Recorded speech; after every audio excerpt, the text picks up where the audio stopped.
우리 지난주에는 2장 5절까지 살펴봤습니다. 지난주 핵심 구절이 2장 5절이었죠. 그래서 오늘 2장 6절부터 살펴보는데 하나님이 왜 야곱 족속을 버리게 되었는지 설명하고 있습니다. 여기서 야곱 족속은 북이스라엘을 말하고 있습니다. 남유다는요 다윗의 집, 시온 이렇게 부르고요. 북이스라엘은 야곱의 그 열지파가 모여있는 곳이거든요. 그래서 성경에서는 야곱 또는 에브라임아, 야곱아 이렇게 부르는 것들은 다 북이스라엘을 의미한다고 보시면 되겠습니다. 자, 북이스라엘은요 그 아람이랑 또 블레셋 그 주변국들과 군사적으로 정치적으로 동맹을 맺었습니다. 그런데요 동맹 맺는 것을까지는 좋은데 그들의 가증한 풍습도 같이 따라하면서 하나님에 대한 충성심을 완전히 버렸습니다. 모든 백성이 미신과 점술에 빠져있다고 6절에 나와 있습니다. 그래서 하나님도 이제는 그들을 버리셔야 된다고 그렇게 말씀하십니다. 7절에 보니까요 이들이요 엄청난 물질적인 부와 군사력을 가지고 있었습니다. 그런데 이들은요 이 모든 것들이 자신들이 우상을 숭배했기 때문에 자신들에게 주어진 것이라고 잘못 생각했던 것 같습니다. 여러분 7절하고 8절에요 가득이라는 말이 3번이나 나옵니다. 은금도 가득, 마필도 가득, 그러니 우상도 가득. 질 공안을 막론하고요 모두 우상에게 절하는 이런 상황이 생겨버립니다. 왜요? 계속 금과 은과 마필을 가득 갖고 싶습니다. 여기서 인간의 욕심이 가득으로 표현되고 있음도 여러분 눈여겨봐 주시기 바랍니다. 이렇게 우상 숭배가 그에게 달하고 또 이것은 교만과 자부심으로 이어졌고 그들의 죄악된 상태는 결국 심판이 필요하게 되었습니다.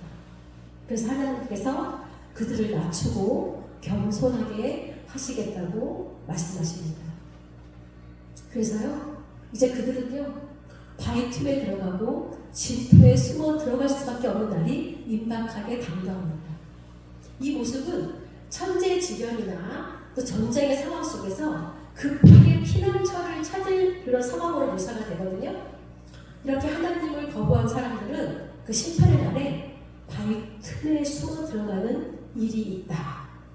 그런데 이것은요 마지막 날, 종말의 날에도 이런 일이 있을 거라고 계시록으로 설명하고 있습니다. 계시록 6장 15절에요. 한번 읽어볼까요? 네. 계시록 6장 15절에도 그 주님이 오시는 날, 하나님을 거부했던 임금들과 왕들이요, 그 심판의 날이 두려워서 어디에 숨습니까? 굴과 바위 틈에 숨습니다. 그런데 오늘 북이스라엘들과 동일하게 바위 틈에 숨어 들어가는 이런 현상들이 일어나고 있습니다. 자, 이제 12절부터 22절까지는 교만하고 거만하고 자고한 자들을 낮추시기 위해서 그 심판하시는 그 한 날에 대해서 설명하고 있습니다. 13절에서 백향목은요 교만하고 거만한 자의 상징 그 대표로 보여집니다. 레바논은요 키가요 한 50m, 60m 아주 크고 튼튼한 나무입니다. 주로 석가래와 기둥 역할을 하는 그런 나무로서 그 당시 최고급 건축 자재였습니다. 아마도 왕실이나 그 귀족들의 집을 지을 때 그 많이 사용했던 그 호화로운 자재였습니다. 그래서 백한목은 귀족, 왕족, 지주들 그런 사회적인 상류층을 가리키는 말일 수가 있습니다. 이어지는 바산의 상수리 나무는요 이 나무도 키가 한 10m 정도는 큽니다. 특히 이 나무는요 잎이 아주 무성하게 잘 자라는 가지도 굵고 잎도 튼튼하고 풍성한 그래서 산 기슭에 숲을 이루는 나무입니다. 그런데 이 상수리 나무 아래에서요 무엇을 했습니까? 바알의 신에게요 풍요와 다산을 구하는 이방 제사를 드렸습니다. 또한 성적인 음란 제의도 실현함으로써요. 이 하나님 백성들은 하나님 앞에서 행음하는, 하나님을 바라는 그런 영적인 타락의 장소가 바로 그 상수리 나무 아래였습니다. 그래서 바산의 상수리 나무는 이교도적으로 변질된 그 종교 지도자들을 가르치는 말이 아닐까 그렇게 생각이 듭니다. 그래서 여기서 백향목과 상수리 나무를 심판하시겠다는 것은요, 그 나무를 뭐 잘라 없애버리겠다 이런 게 아니고 그들이 상징하는 인간들, 즉 사치하고 호화로운 삶을 사는 사물층들과 또 우상 숭배하는 종교적 지도자들을 심판하시겠다는 겁니다. 자, 14절부터는요, 인간의 오만함 속에서 영원하고 안전하다고 얘기했던 높은 망대, 견고한 성벽, 이것들이 다 휩쓸려 사라질 것이라고 말하고 있습니다.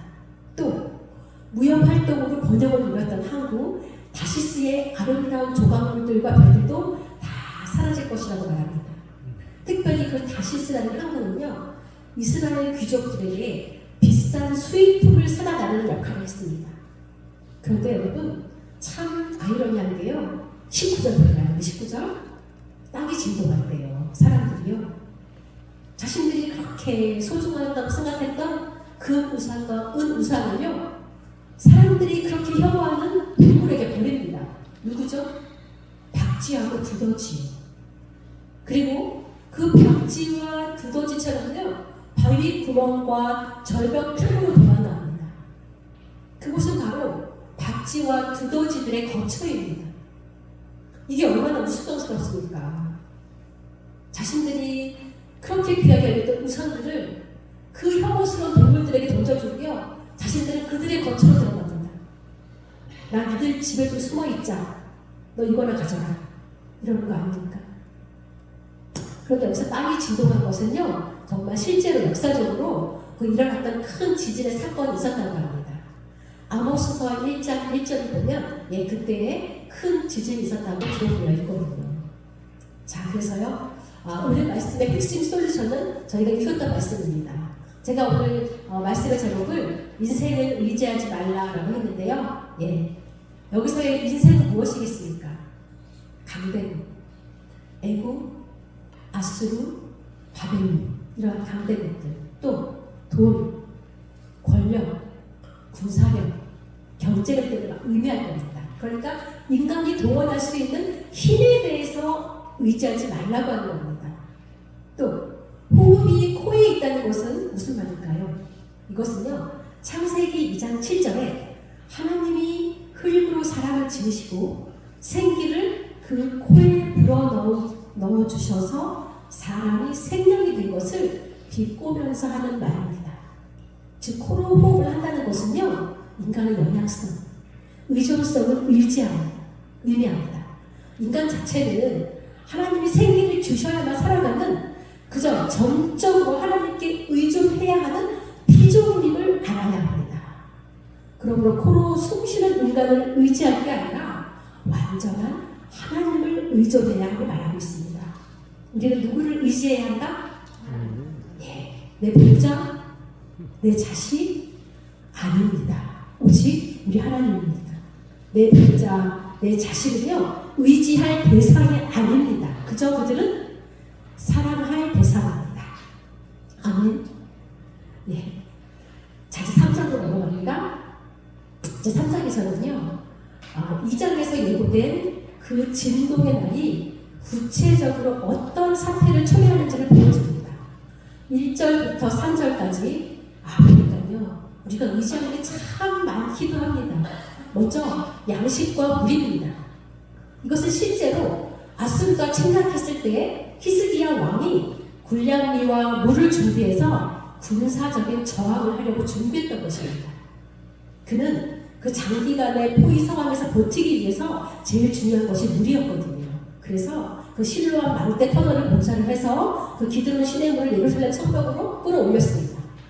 그런데 이렇게 인간적인 지혜와 이 비장의 무기를요, 하나님이 끊어버리심으로 인해서 큰 낭패와 수렁에 빠집니다.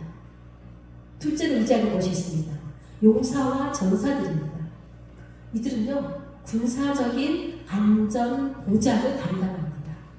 세 번째, 재판관은요, 사회 공평과 정의를 통해서 그 공동체적인 결속을 유지하는 데 필수적인 기관이고요. 넷째, 선지자와 복수자와 요술자는 사람의 마음을 안정시키는 어떤 영적 지도력의 대표자들입니다. 그런데 하나님께서 이 모든 의지처들을 제거하시겠다고 하십니다. 그래서 이것은요, 아수르가 이들을 정복했을 때 1차적으로 이런 사람들을 제거하거나 포로로 잡아갈 것이라는 암시가 담겨져 있습니다. 제가 여기서 야, 우리가 양식과 물도 의지하는구나, 그 구절을 읽으면서 저에게 깨우치는 한 가지 사실이 있었습니다. 제가 진짜 하다 우리가 양식도 모든 것도 우리의 우상이 될 수 있구나, 그런 생각이 들었는데요. 제가 예전에 어떤 권사님 집에 간 적이 있었어요. 근데 그 권사님 집에 갔더니 집이 엄청 커요. 근데 냉장고가 4대나 있더라고요. 제가 냉장고 열어봐도 돼요? 이러고 열어봤어요. 냉장고 4대가요 꽉 찼습니다. 제가 깜짝 놀랐어요. 저는 이렇게 모든 냉장고에 음식이 꽉 차 있는 집을 처음 봤거든요. 그래서 제가 물어봤어요. 근데 권사님, 아니 냉장고에 어쩜 이렇게 먹을 게 이렇게 꽉 차 있습니까? 그랬더니요, 있잖아, 내가 어렸을 때 너무 가난하게 살았어. 나는 그래서 냉장고에 음식이 꽉 있어야 마음이 편안하고 안정감을 느낀다고 하십니다. 그래서 그 모든 게 한이 돼가고요, 그 목사님 지금도 그 군대 간 첫째 아들의 돈떡까지 버리지 못하시고 냉동실에 보관하고 계시더라고요. 야, 이거 이 정도는 병이지요. 예. 근데 사실 그 모습을 보면서 좀 마음이 좀 씁쓸했어요. 야, 참 이 세상에서 이렇게 먹을 거를 쟁여두는 건 인간밖에 없습니다.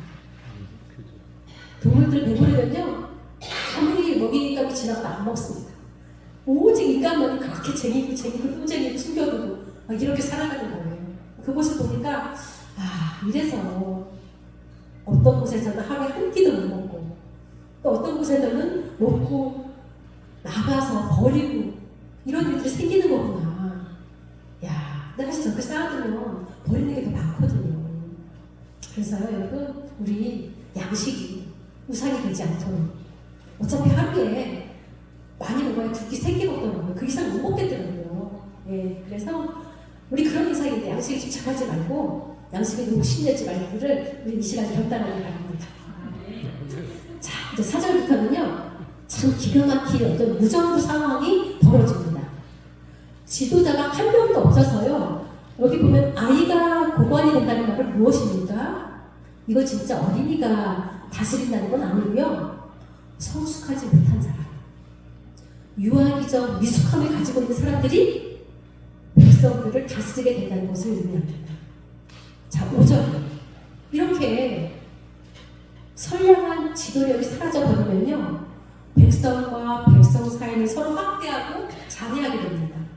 정상적인 사회 질서와 교양과 예의 범절이 무너지게 됩니다. 그래서 6절, 7절은 더 비극적인 희극 상황이 발생을 합니다. 단지 의복과 양식이 있다는 이유로 지도자가 되어달라고 요청을 합니다. 그런데 그 사람은 나는 파산되고 나는 이런 무너진 공동체를 다시 회복시킬 어떤 귀책도 없습니다 하고 단호히 거절합니다. 아니, 사실 다 망해가는 그 공장에 와서 공장장을 해달라고 하면 누가 하겠습니까? 자, 8절입니다. 이렇게 참혹한 파멸의 원인이 무엇입니까? 유다와 예루살렘은요, 여호와의 영광의 눈을 범했기 때문이라고 합니다. 눈을 범하는 것을 촉범이라고 하거든요. 하나님의 영광의 눈을 촉범한 것입니다. 촉범은요, 꼬챙이로 눈을 찍는 것을 말합니다. 이것은요, 하나님이 똑똑히 보고 있는 면전에서 하나님의 눈을 찔렀다는 것입니다. 아버지 다윗 왕이 멀쩡히 살아있는 그 면전에서 아들 압살롬이 아버지의 후궁들을 범하는 것, 그때 우리는 아들이 아버지의 눈을 촉범했다 이렇게 말합니다. 하나님 쳐다보고 있는데 마치 하나님이 없는 것처럼 묵살하면서 행동하는 것이 바로 하나님의 눈에 대한 촉법입니다. 자, 9절. 여기서 또 유다가 소돔과 비교되고 있습니다. 최악의 상황이지.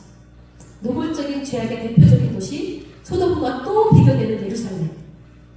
그들은요 부끄러움을 모릅니다. 어떻게 알아요? 그들의 얼굴빛이 안색이요 아주 뻔뻔합니다. 교만합니다. 죄악에 대한 부끄러움은커녕 자기 만족적인 그 낯빛으로 그것으로 인해서 결국은 심판을 초래한다고 말씀하고 있습니다.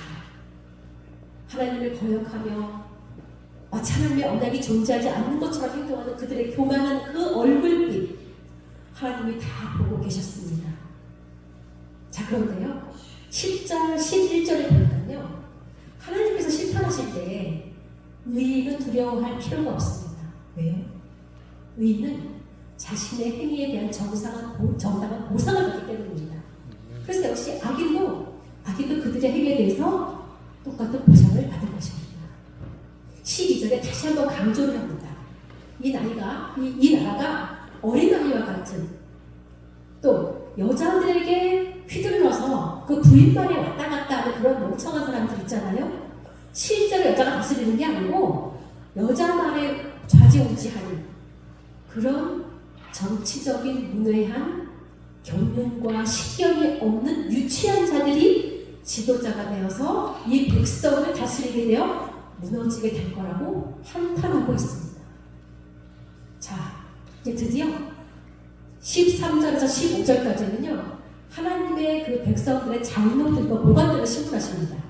이런 공동체를 파괴한 1차적인 책임이 바로 지도자, 장로와 고관들이라고 지목하십니다. 그들은 가난한 자들이 마치 자기 곡식에 나다닌 것처럼 가혹하게 짓밟고 학대했습니다.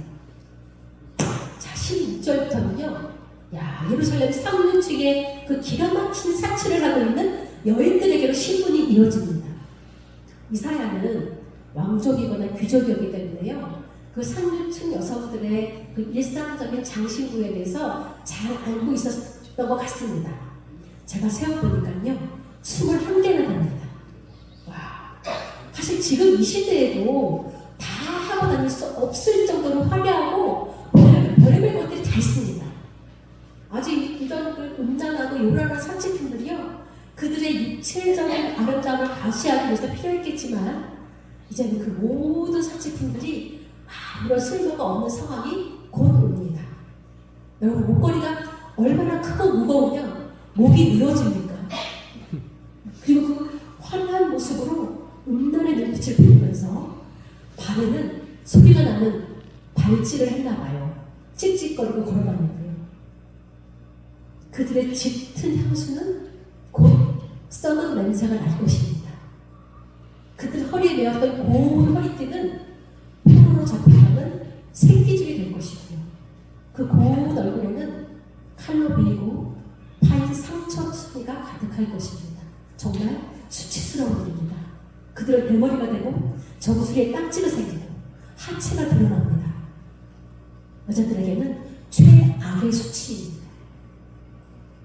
이러한 여인들의 사치와 음란한 행위는 결국 돌이킬 수 없는 군사적인 패배를 당하게 합니다. 전사들과 용사들로 부른 남자들이요 다 전멸되었습니다. 그래서 26절에요 전쟁 패배를 슬퍼하는 국가적인 애도식이 성문에서 열립니다. 자, 4장으로 넘어갑니다.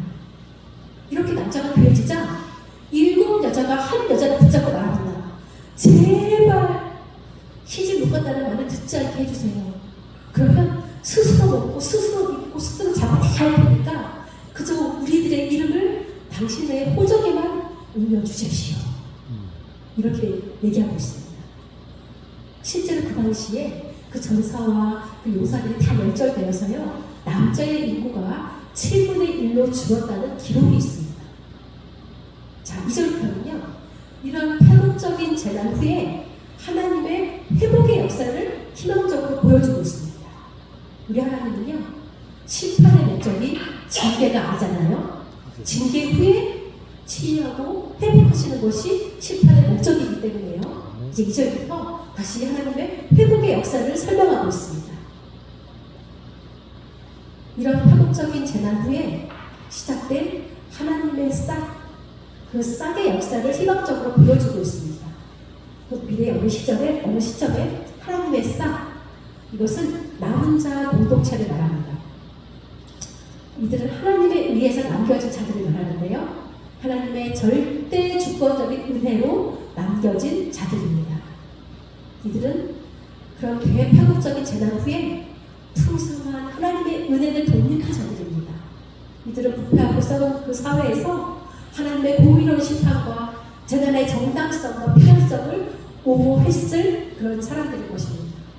그들은 하나님을 두려워했을 것이고요. 그래서 하나님을 거룩하신 하나님이라고 불렀을 것입니다. 그래서요, 우리가 바로 이런 사람들이 되어야 합니다. 세상이 썩었다고 한탄하면서 같이 썩어가는 존재가 되어서는 안 됩니다. 그 죄악과 썩음을 미워하고 돌이 설사 놓은 것처럼 그 썩음에서 완전히 구별되는 삶을 살아야 하는 것입니다. 하나님이 다 보고 계시는데 단지 우리 하나님이 우리를 너무 사랑하셔서 오래 기다리시는 그 하나님의 속성을 모르는 인간들은요, 하나님이 없다고, 하나님의 눈을 찌르는 행동을 한다 할지라도 우리는 그 하나님을 인식하고 그 하나님을 두려워하고 그분께 우리의 인생을 다 의뢰하고 의지하며 살아야 하는 것입니다. 네, 그런데 유다 그 당시에도 그런 사람들이 있었습니다. 유다 사회가 다 부패했다 할지라도요, 그곳에도 하나님의 사람들이 있었습니다. 하나님은요, 늘 남겨진 자들을 두시고 그들을 보호하십니다. 그래서 남은 자들이, 이 싹들이 아름답고 영화롭게 자랄 것이라고 하나님 말씀하십니다. 그래서 예루살렘에 그 생존자로 등록된 사람들은 거룩하다고 불릴 수가 있는 것입니다. 왜냐하면 그들은요, 하나님의 심판에 의해서 영적인 세척을 경험한 사람들이기 때문입니다. 그래서 이제 마지막에 5절, 6절에서는요, 하나님이 거하시는 그 시온의 회복을 선포하는데요, 이곳은 하나님의 왕적 통치를 가리키는 그늘을 덮는 차야, 영광을 덮는 청각 등을 두십니다. 5절의 구름기둥과 불기둥, 연기등은요, 하나님이 이스라엘의 12지파와 함께 하셨던 그 광야의 장면을 연상시켜 줍니다. 이것은 신의 산에서 함께 했던 그 하나님이요, 지금 시온산에도 동일하게 함께 하심을 보여주고 있습니다.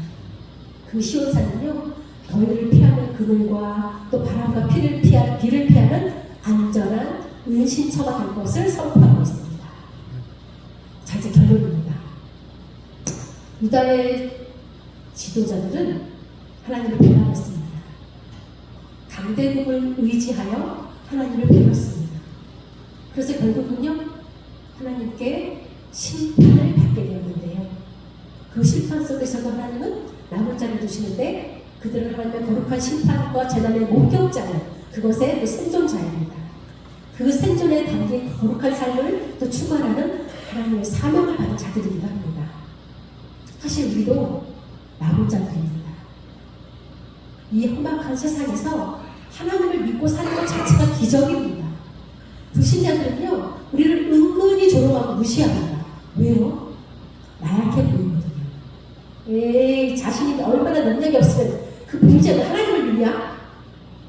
참 어리석고 무능한 사람들이다. 이렇게 얘기합니다. 그런데요, 우리는 인간의 가시광선 안에서는 볼 수 없는 하나님을 우리는 날마다 경험하고 체험하고 그 사랑과 그 깊고 넓고 한없는 은혜와 그 하나님의 살아계심을 우리는 날마다 경험하고 그 하나님의 동행하심을 실제적으로 느끼고 살아갑니다. 그래서 그 죽음과 그 사망의 권세까지 이기신 하나님이 우리의 아버지시기 때문에 우리는 이제 사실은 살아도 좋고 죽어도 좋은 인생이 되었습니다. 이것이 가장 복된 인생 아닙니까? 우리가요, 이제 이 세상의 거룩한 씨가 되어서 하나님의 복된 미래를 함께 기대하고 준비하고 기다리면서 하나님을 대면하여 볼 때까지 이